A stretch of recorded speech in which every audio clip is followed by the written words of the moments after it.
that my most sacred practice of devotion Yeah. is in listening to the earth, Amazing. listening very deeply to the earth, not just with my ears, but with my whole being. And in those places where it's so quiet, I can really hear the voice of the earth.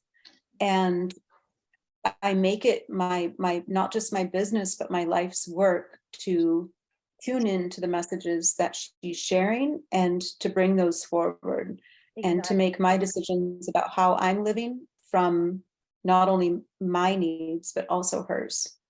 True.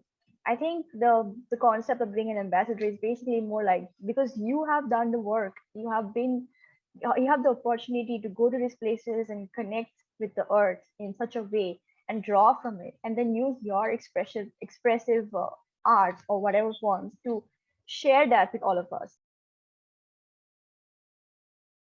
So before we begin, I'm going to give you a brief of the podcast and set the tone. So the Okay. so the podcast is called Being an Earthling, and the idea Mhm. is that I believe that since we're on this planet briefly, we're like travelers, and when we travel, we allow the journey to inspire us and inspire creativity. So we all have this dominant, creative outlet which we use to, express ourselves. And being an Mhm. earthling is about documenting stories of, fellow earthlings who use different forms of creativity to, make their life, to create a life which is, looking back, it feels like it's a travel log. There is a hidden world inside this one, wrapped within my veins, a place where blood meets boiling point, where I burn and flow and change. Internal source of inspiration, a spark ignited, wild, untamed, where my ocean soul and earthly body remember that I am also a flame. I really think of myself as somebody who thinks, processes, and prays in the form Yeah, of poetry. sure. And as I've grown in my exploration of where I can apply that poetry and that work in the world, Yeah. it has evolved into these multiple forms of multiple outlets, multiple mediums. So all of my writing occurs at the intersection of nature, consciousness, and community.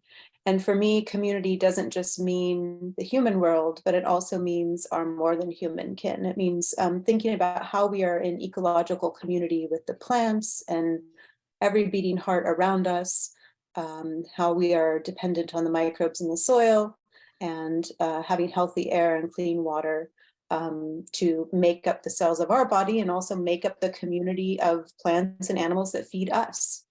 And thinking about those interrelationships, I like to really draw on and express the hope and the love that I find in those connections to inspire people into their own closer connection with the natural world. And some of the most charismatic living things that I find myself in relationship with today are whales and dolphins. So a lot of my writing has been about what I consider the hearts and soul of the ocean, Yeah. in the families of whales and dolphins that live there. Yeah. And that evolved into me writing a really beautiful documentary film called Ocean Souls about the conscious lives of whales and dolphins.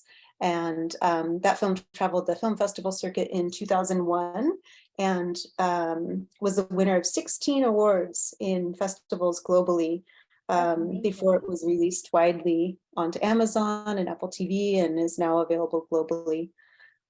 So that was a big project that really brought my work into the public eye. And then Yeah. from there, my poetry found a home in a global project called Sounds of the Ocean, which Yes. has also toured globally and appeared at many UN ocean-related global summits, and most recently at the two last COP climate summits.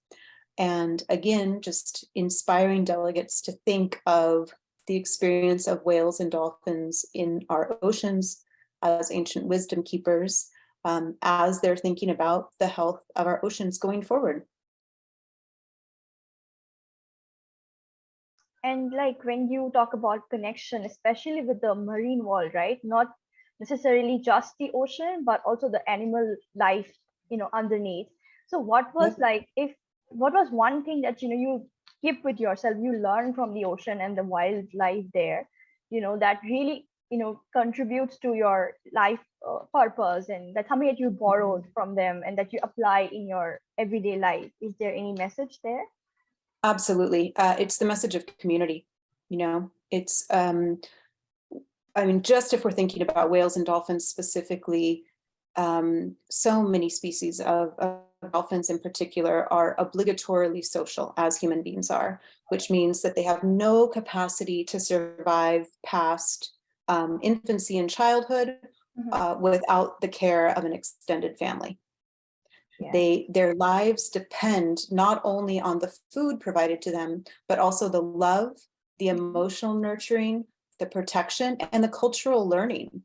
Whales and dolphins both learn an elaborate language from their families that takes years for them to master. And they learn specific hunting skills and foraging skills and migration patterns that have been passed down to them from generation to generation across millennia.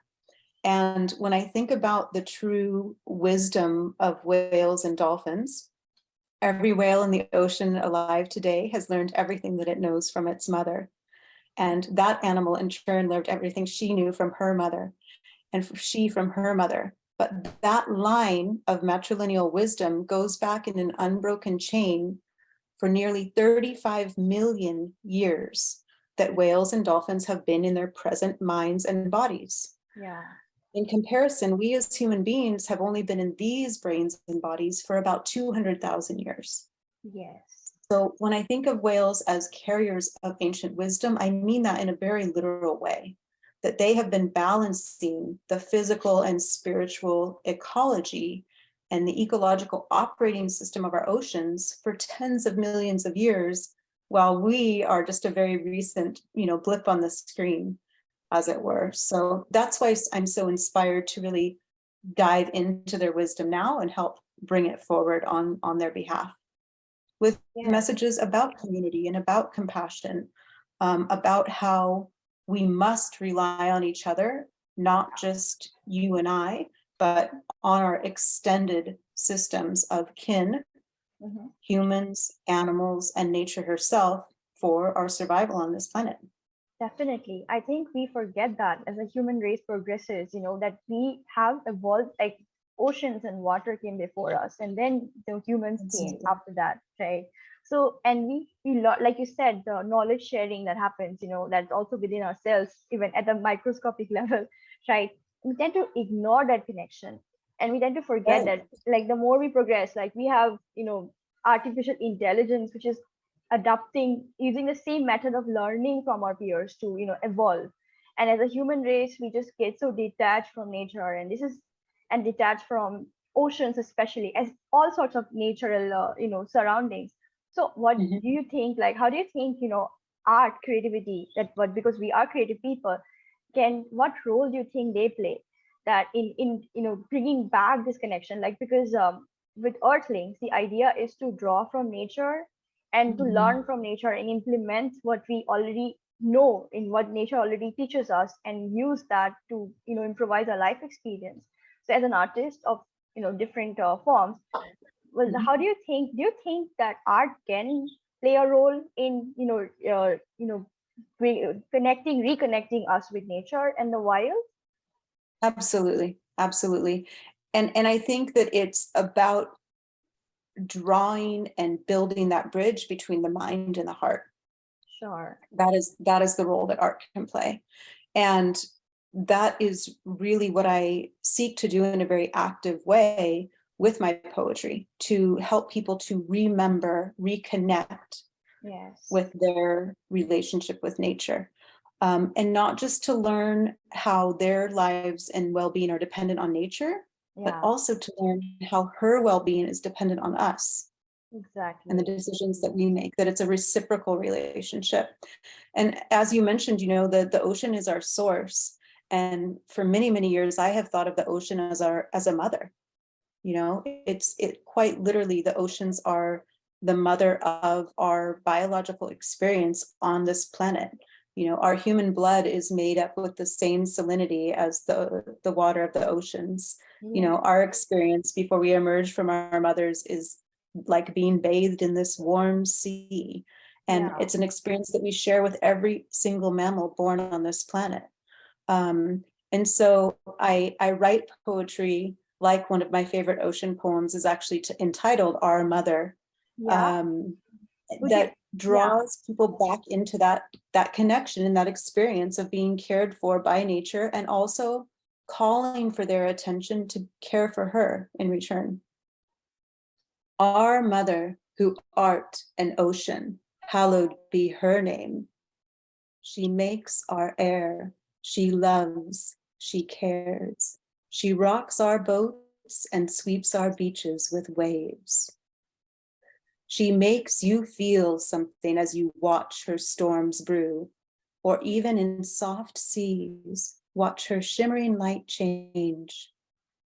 She shows you her deep when you look out to sea, her nature, her movement, her pace. The flow of shapes fleeting, she's dancing, she's leading, she's calling us back into place.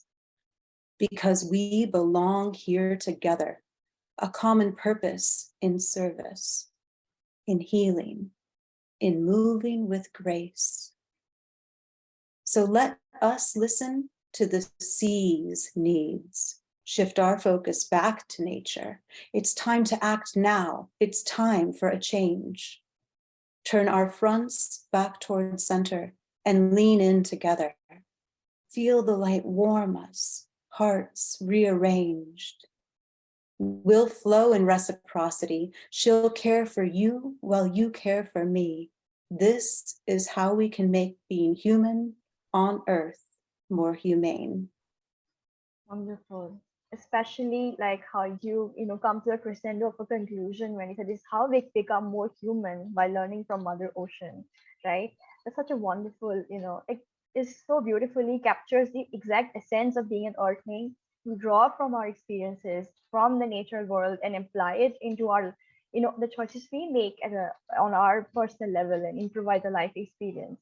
Truly echoes the spirit of the podcast as well, and it's such an honor to listen to it the way you recite it also. It really takes us back to the ocean and makes us relive those moments that we had shared probably in our own experience with the sea or the ocean, because Mhm.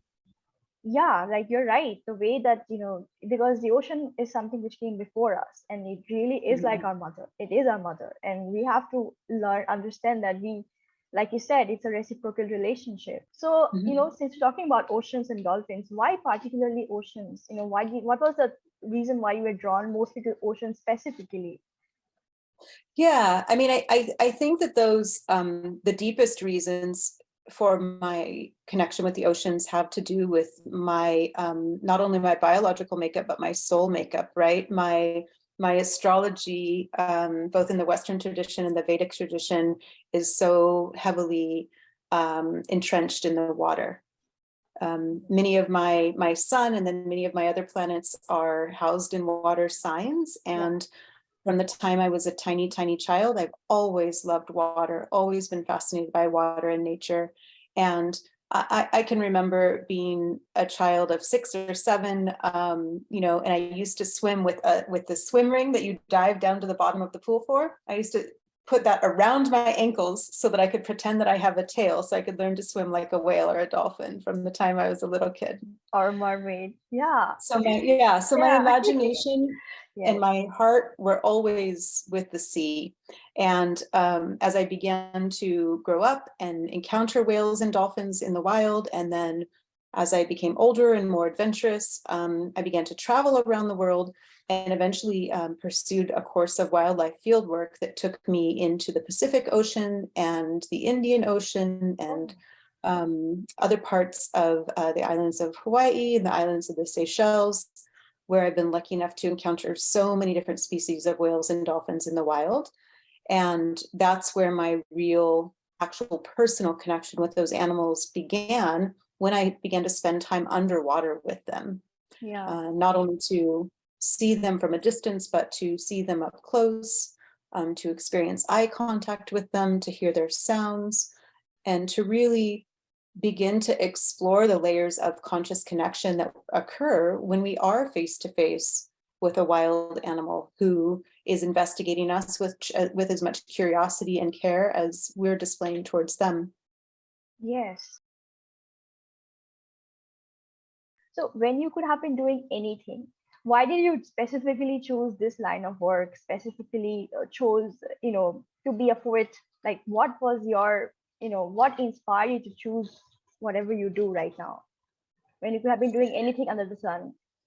Yeah, that's a beautiful, it's a beautiful question. And I've recently stumbled upon a very clear answer. The big answer is that it's come about in a very organic way of following my passions and following my truth. But most recently, as I've been doing more intensive work in the climate community and the environmental art community, I've come across this nexus that's like a Venn diagram with 3 circles. And in those circles, one is, what are you best at? What are your core talents? In the next circle is, what do you love? What are you most passionate about? And in the next circle, what do you want to be doing with your life on a daily basis? And for me, where those 3 things come together is using my talent with words and using my voice to apply myself to creating a better future for planet Earth and all the plants, animals, and people living here. And on a daily basis, to be pursuing these types of creative collaborations and adventures and expeditions out in nature with people like you, who I experience a creative resonance with, so that I'm having these really incredible experiences with the natural world, but also with the human beings that I feel most soul aligned to learn with the most rapidly, right? Yeah. And that's where those 3 things come together in this career of writing about oceans and nature and speaking on their behalf. Yeah, that's interesting. You shared a very nice tool to figure out, because these questions are always going to be there. Because I feel in my personal journey as well, the question of why am I doing what I do, keeps coming. So I would also ask you the same thing, like, what is the why behind everything you do? Why do you do what you do every day? The honest answer is because I spent a long period of my life living without doing this, and with sort of ignoring that passion that was knocking, where the earth wanted me to hear these messages and to share them and to write and to express myself from the heart and the soul, on behalf of nature and all her creatures. And the longer I ignored that, the more painful and dark I felt. Absolutely, I agree, and I relate.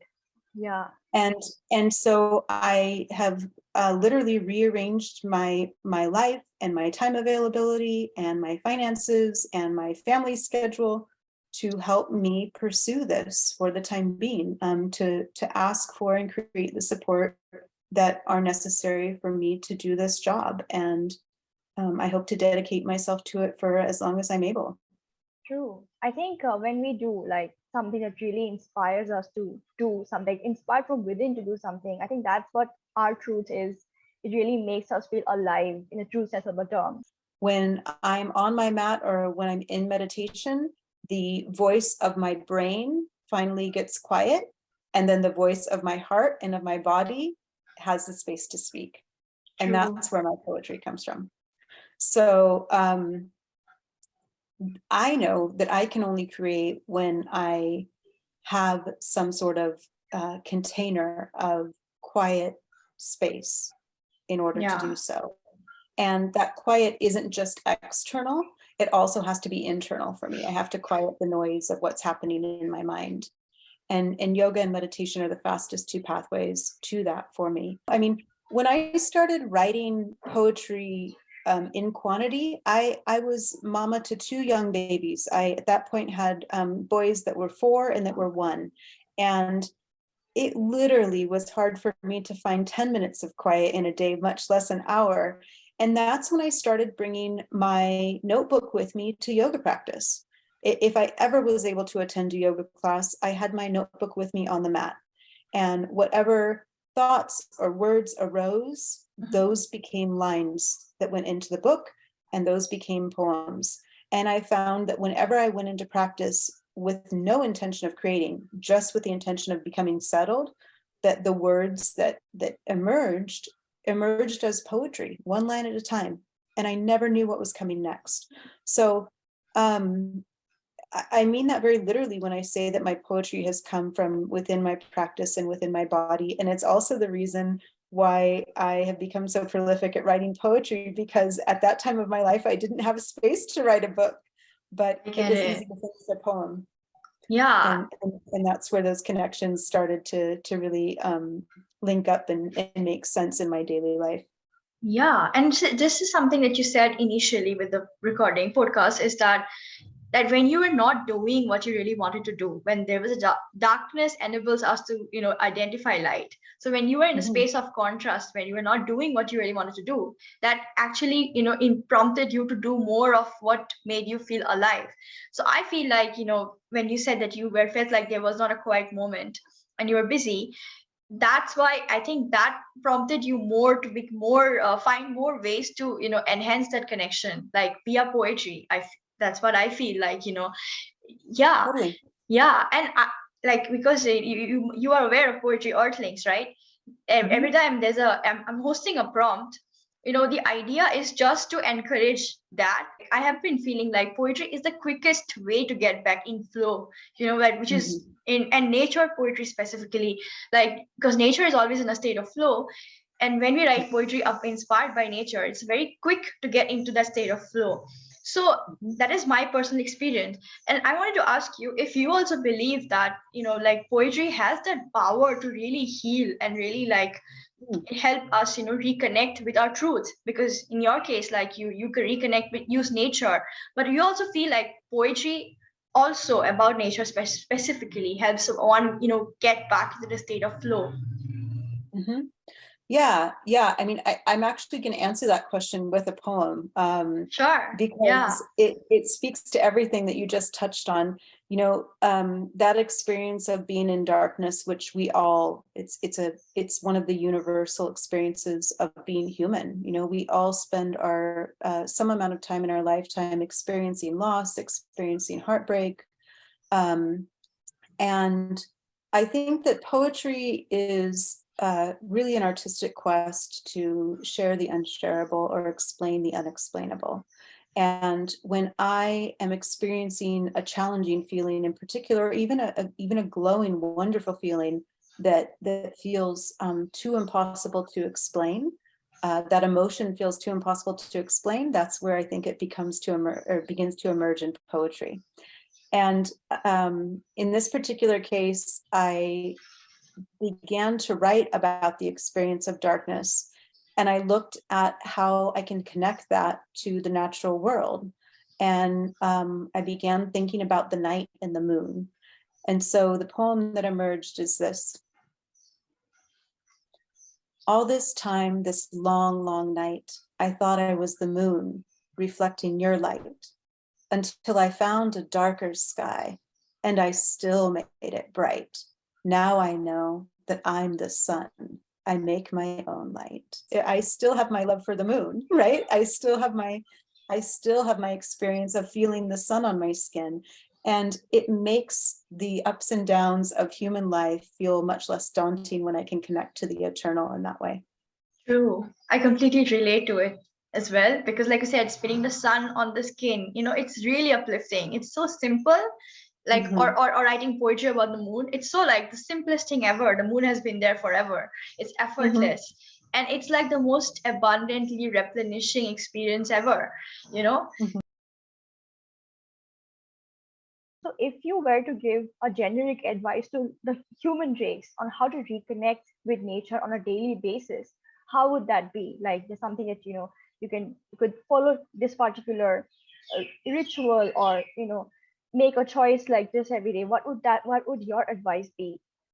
Yeah, I think that's so individual. Every body has different needs, and every soul has different needs. So I think it's really important to listen to what gets your attention.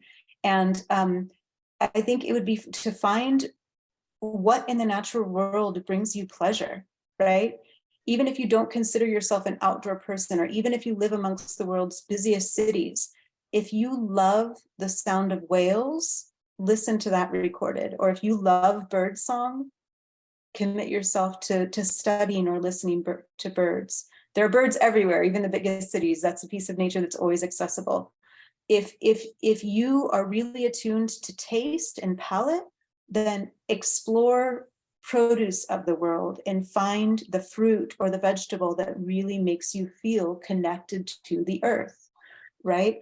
We can experience nature through sound, through taste, through touch, and all of those opportunities are available to us, but they're not, those points of connection aren't the same from one person to the next. So just explore the sensory experiences of connection with nature, feel what it feels like to walk even across a space of grass in a park with bare feet. As you're walking through the city, take leaves off of trees, crush them and smell them. There are different ways to experience those connection that trigger memory and trigger connection of how we and our ancestors lived in closer tune with the seasons, with nature, with plants, and those sensory experiences are available to us everywhere. True. And I think not just ancestors, but I think going forward, because we're moving into a world which is becoming so like artificial, I feel like reconnecting with nature gives us an edge over robots. That's what I feel. Because yeah, right. I actually have a really deep connection with the objects of nature. When I'm out in nature, near or far, on big adventures or small ones, I gather up leaves and stones and bones that feel significant to me, that feel like they want to meet my hands. Yeah. And for example, I have a small piece of quartz here that sits on my desk, that came to me in the deserts of Joshua Tree. And this quartz stone happens to fit perfectly in my hand and sit underneath my thumbprint. And I literally found it when I was meditating on a mountaintop under starlight, when I was laying my hands on the earth, and this stone came into my hand and fit just right. Yeah. And so through that experience of finding that fit, I assess if this is something that wants to come home with me, and I'm conscious of taking very little and being mindful of taking things that are not dependent, creating homes for other creatures, but also this is an object that has traveled with me all over the world since that time that I found it several years ago, and it does come into my practice. If I'm practicing yoga, it's on my mat. If I'm going to write, it's also with me. If I'm speaking or having an important conversation, it's in my hand. And I don't just like the feel and the touch and the texture of it, but I also think about the way that the patterns, the molecular patterns and structure of this stone feel to the molecular patterns of my moving, living body. Yeah. And as human animals, we spent so much more of our time in connection with the elements of earth in prior generations than we do today. So bringing aspects of earth into my practice are a really core piece of igniting my creativity. It's like a bridge between you and the natural world or the earth, right? Yes. And something that I personally also keep asking, like, how do we define success, in anything we do? Because there's such a standard definition of what success means. But I feel like, my ideal people I look up to have been, promoting the fact that success is about feeling happy and feeling good, not about some, numbers and figures that's supposed to be there to feel successful. Because if we have all the numbers, but we don't feel successful, there's always going to be more numbers, So what if you were to, define what success means to you in your life experience, in your career? How would you define it? I really, it all comes back to my physical practice, right? I've spent over 22 years at this point, heavily pursuing the arts and sciences of yoga and meditation and all sorts of indigenous studies of going deeper inside consciousness and then inside the physical experience of reading my intuition and understanding what's happening in my body. And I define success by my ability to pursue the things which bring me alive, True. that feel like fuel into my soul. And so that is how I pick the opportunities that I work on. If something is enlivening and it literally feels like it's pouring life into me when I'm working on it, that is where I want to apply myself. That's really inspiring. And how do you keep yourself motivated? Because, even though, we are following an inspiration, there's so many other factors like, money and, family needs, and we have to keep, balance it out. How do you balance it out? Like what you really want to do and what life, causes you to make decisions, make choices, which may not always about, trying to be honest with yourself, because there's so many factors that, interfere in the choices we make. So how do you keep yourself afloat throughout it? Because you have been there in this longer than most of us have, right? I think that I think it requires two huge skills that we can continue to cultivate throughout our entire lives. The first skill is compassion. And when we learn compassion, we often learn or become very good at giving compassion to other people. But it's much harder to give that compassion to ourselves. True. But we cannot be persistent without that compassion. We have to be able to forgive ourselves for our errors. We have to be able to go light on ourselves, go easy on ourselves when things are going slower than we want, when we become interrupted, when we become diverted, when we become ill and need to take a break. That compassion is really key. And the second piece of it is finding a community of support. The best move that I made in my writing career was when I could afford it to hire a business coach. In this case, the coach that I found, she specialized in primarily female entrepreneurs who were doing kind of alternative lines of work. And just by meeting with her a couple of times a month, it really provides a very consistent source of encouragement and stability and organization that makes me feel like I have a partner, like I'm not in it completely alone. And I like the fact that that person is separate from my life partner, because my life partner holds me up in all sorts of other realms, but then my coach helps to, keep me on course professionally and provide me with the support and encouragement I need when I'm feeling low. Exactly. I think making choices like this, which really, whatever helps, right, in the process of staying true to ourselves, right? And like when you wake up in the morning, like what is the thing that really makes you feel like, okay, I need to wake up and I need to get out there and do this. Like you live for something that, really motivates you every time you wake up in the morning and like, I'm grateful that today I'm going to get to do this. So what is that one thing that you do? What really motivates you out of bed every day? That's a good question. I think of two things. I think of one from the inside and one from the outside. As I've become, I guess, older and wiser, I've gotten really, really smart about nourishing myself, and depending on the day, depending on what my body needs, what gets me excited and gets me out of bed is going out and to pursue connection with nature, whether it's walking or whether I happen to be lucky enough to go hiking in the mountains that day or swimming in the ocean or whatever it may be. That desire for connection and adventure, that draws me out. And then the more internal part of that is I feel a real genuine urgency and call to action being alive on planet Earth right now, because those of us who are here and who are paying attention have such a beautiful opportunity to shift the way that we are in relationship with nature. And that needs to happen now, today. Exactly. Yeah. That is not a 5 years from now job. Right now. So I honestly, every day just feel an urgency to commit to that and to be out in the world speaking to other people about, what we can do to help keep our earth healthy. I am here and I am whole, a soft, strong body around this fine soul, an expression of self, exploration of love, roots sink down, growth up above.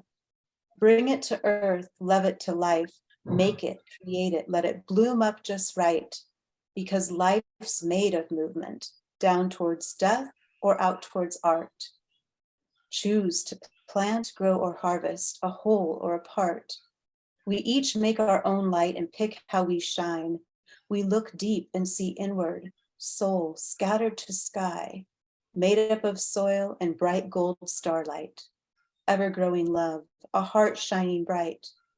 We are the answer, a bloom from a bud. Just choose to keep on making a better world from mud. And then I've been most recently producing short films of my poetry work. Okay. And the most recent of those, I completed a short film called The Pod with a filmmaker and collaborator and friend from Jerusalem named Ran Levi Yamamori. Okay. And that is about our need to love and support each other through our lifetimes, that experience of being obligatorily social that we share with whales and dolphins. And then I also have A Flame, the poem that I just shared at the opening of this segment. I've translated that into a short film with an all-female creative crew in Maui, the island of Maui. In Hawaii. With a female director there and a musician and sound maker and a gorgeous, gorgeous dancer and model who embodied the poetry in that film. And then I have a complementary piece that's ocean themed that's called Held. And those short films will be released actually in the next 30 days. So wow. I'm excited to get those out in the world too. Yeah, like congratulations on the release, looking forward. Even I look forward to, looking at it. As a creator, as a unique creator like you, because you're not like a mainstream, movie creator or a poet, do you feel there's a challenge, to get a lot more exposure for your work? Do you feel like, when you are a little different from the crowd, there's some kind of, and how to solve that problem, like, in a quick way, if you can? Yeah, I think my number one instinct has been to create the work first and then solve the problem of audience. And that's very good advice. Yeah. Because for me, it takes the sacred space of quiet to create. And even with the album project, which I'm working on now, this is my first foray into music, and I'm working on creating now my 11th and 12th song for the album this month. And it has really paid well to keep that space clear of the pressure of publicity. Okay. The art intact. And then once the art is formed and we're to the points of fine-tuning things, then I know what I have. And then I can get much more clear about strategizing on where to place it and how to get it there. And then I'm not seeking to recreate the wheel, everybody on my team, anyone that I encounter who's had success in this realm of connecting with an audience, I'm talking to them about what pathways have worked for them, and I'm replicating that. I'm learning from them. And also what I've been doing in that is paying those other creators for their time. For example, when I encountered a film director who's had success with finding audiences for their short films, I will ask, can I pay for an hour and a half of your consulting time to literally help me lay out the track for how you made that film successful? Because creators are willing to share, but we also owe it to each other when and where we can to compensate one another. True. Right? Yeah. And so I believe really strongly whenever I can in paying other artists in these collaborative situations so that we can help to lift each other. They're giving me valuable information and I'm giving them a way to live off their art.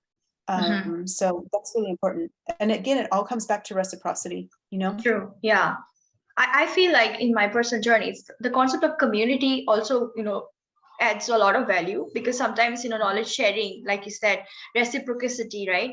Knowledge sharing happens in a way, in a community space, which is why the purpose of the entire Earthlings concept is that not everybody can afford to say, it's like good talent comes at a cost and should come at a cost, but not everybody can have access to that.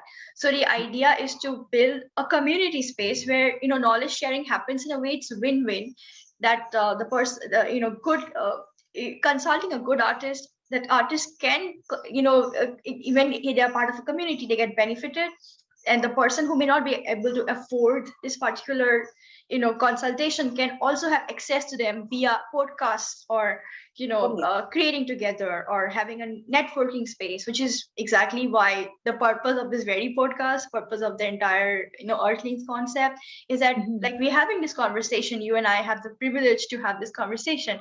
Might be somebody may not have that space, but if we can broadcast this conversation, somebody can get value out of listening to it, or learn a lot more. Like, you have really had so many valuable points to share. So it's that's the purpose, and that's the hope that, this particular conversation can impart. And I also want to pay you a compliment, about the Poetry Earthlings community, because I think that what you've expressed in terms of your values of building community,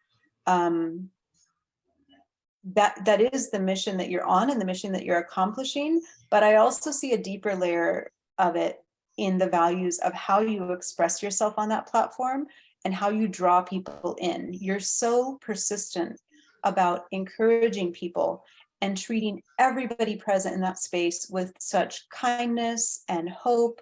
And you're very uplifting, you're very deliberate, you're very responsive.